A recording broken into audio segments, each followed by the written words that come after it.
Karibu sana kwenye sehemu ya 3 ya mada yetu ya jinsi akili yako inavyofanya kazi.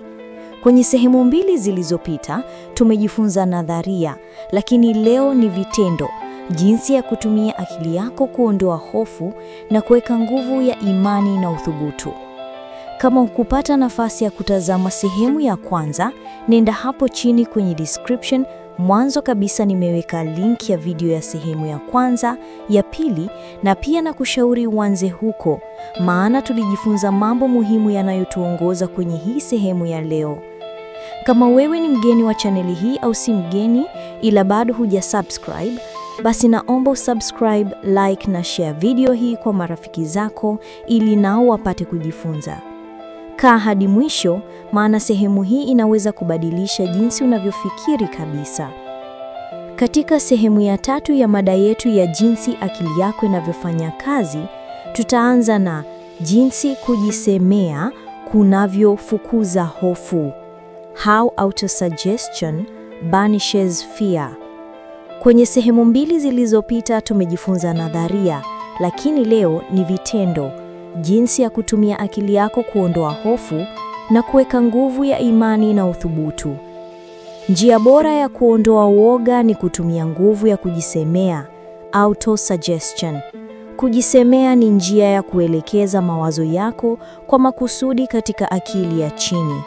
Ni kama kupanda mbegu mpya katika ardhi yenye rutuba. Unapojirudia wazo fulani mara kwa mara kwa imani na hisia, akili yako ya chini hulipokea kama kweli na huanza kulitekeleza. Watu wengi wanaacha akili zao zifanywe na hofu, mashaka na maoni ya wengine. Wanaruhusu mawazo ya kushindwa kupenya ndani yao kwa sababu hawajui jinsi ya kutumia kujisemea kujenga imani mpya. Lakini kwa kutumia kujisemea sahihi, unaweza kubadilisha kabisa mwelekeo wa maisha yako. Mfano rahisi ni huu. Kama mtu ana hofu ya kushindwa katika kazi yake, anaweza kuanza kujirudia maneno haya kila siku, asubuhi na jioni. Ninafanikiwa katika kila jambo ninalofanya. Akili yangu imejazwa na nguvu, hekima na ujasiri. Mimi ni mtu mwenye uwezo, ninayeamini katika mafanikio. Akiendelea kurudia haya kwa hisia na imani, akili yake ya chini itaanza kuyakubali kama ukweli.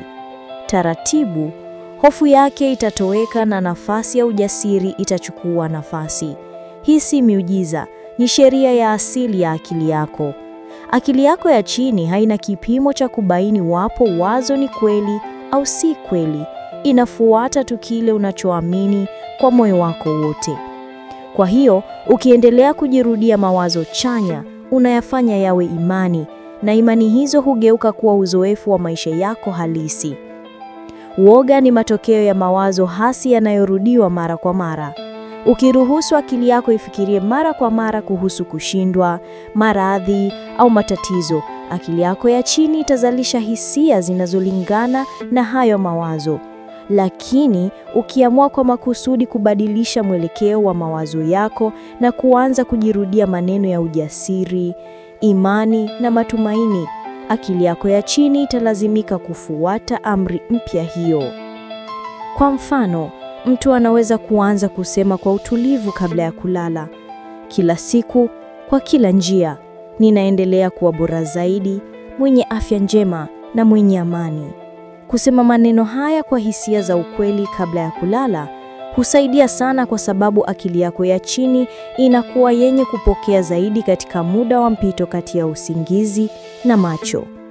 Wanasayansi wa akili wamethibitisha kwamba maoni yanayowekwa katika akili ya chini wakati huo huwa na nguvu kubwa kuliko yale yanayotolewa wakati wa mchana. Kwa hiyo maneno unayosema kabla ya kulala yanaweza kubadilisha maisha yako ikiwa utayajaza imani na hisia halisi. Unapojirudia mawazo chanya, usiyachukulie kama maneno tu, yafikirie kana kwamba ni kweli tayari. Uone picha ya mafanikio yako, uisikie ndani yako, uihisi. Kadiri unavyojumuisha hisia zako, ndivyo akili yako ya chini inavyopokea kwa nguvu zaidi.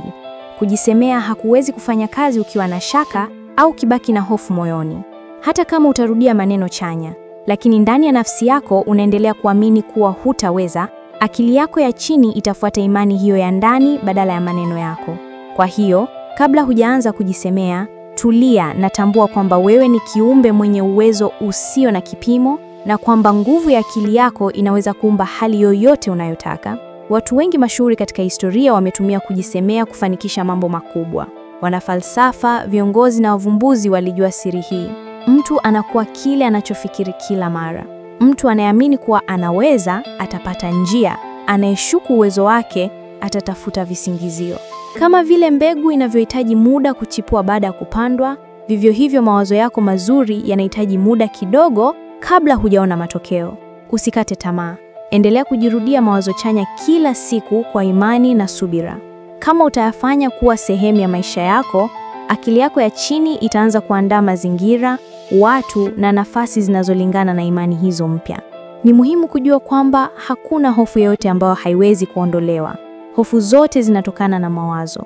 Hofu ya kushindwa, ya kukataliwa, ya ugonjwa au ya kifo, zote zinatokana na mawazo yaliyopokelewa na akili ya chini bila kuhoji. Unapoyabadilisha mawazo hayo, hofu hizo hupotea. Kwa hiyo, tiba ya kweli ya hofu ni kubadilisha imani zako za ndani kupitia kujisemea chanya. Unapoanza kujiambia maneno ya imani, akili yako ya juu huanza kukubaliana nayo. Baada ya muda mfupi, mawazo hayo yanapopenya katika akili ya chini, huanza kufanya kazi kimya kimya yakibadilisha hisia zako, matendo yako na hata mazingira yako. Kwa njia hii, unajijengea maisha mapya kabisa yenye uhuru kutoka hofu na mashaka. Kwa hivyo, kila siku jifunze kujisemea kwa maneno ya nguvu. Tumia maneno kama haya: ninaishi kwa amani na ujasiri, ninaamini kwamba kila kitu kinaenda kwa faida yangu, nimebarikiwa kwa kila hali ya maisha. Kila unapoyarudia, akili yako ya chini inayaweka kama ukweli mpya, na polepole utaanza kuhisi mabadiliko ndani yako na kuona matokeo yake katika maisha yako ya kila siku.